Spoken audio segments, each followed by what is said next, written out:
اللہ تعالیٰ کے اسماء حسنہ، تحریر شدہ قاضی انور سلطانہ۔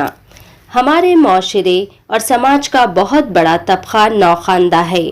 دینی علوم سے محروم ہونے کی وجہ سے وہ جو سنتے ہیں وہی کہتے ہیں، نہ تو وہ سمجھنے کی کوشش کرتے ہیں، نہ صحیح بات جاننے کی فکر کرتے ہیں۔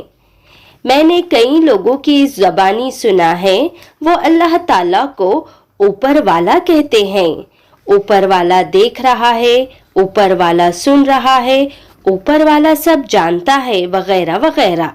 مجھے اس بات پر بہت تعجب ہوتا ہے کہ ہمارے پاس اللہ تعالیٰ کے 99 نام موجود ہونے کے باوجود انہیں اوپر والا کہنے کی کیا ضرورت؟ اس کے اتنے پیارے پیارے نام ہیں، ان کی صفات جتنی بیان کی جائے اتنی کم ہیں۔ غیر مسلم اوپر والا کہتے ہیں، اس کے سبب ہمارے معاشرے میں بھی یہ بات عام ہو گئی ہے۔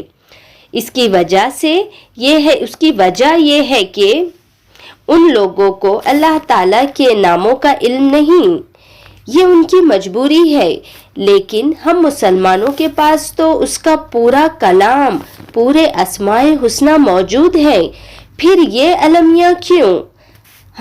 ہم چاہے تو اسے اوپر پروردگار کہہ سکتے ہیں، وہ سمیع بصیر ہے کہہ سکتے ہیں، سمیع و بصیر کہہ سکتے ہیں، وہ سن رہا ہے، وہ دیکھ رہا ہے، وہ مالک الملک ہے، قادر المطلق ہے، ذوالجلال والاکرام ہے، حی القیوم ہے، وہی رازق ہے، وہی ہمیں سلامتی دینے والا ہے، سلام ہے۔ قرآن شریف میں اللہ تعالیٰ نے فرمایا ہے، مجھے پکارو میں تمہاری پکار سنوں گا، تمہاری دعائیں قبول کروں گا۔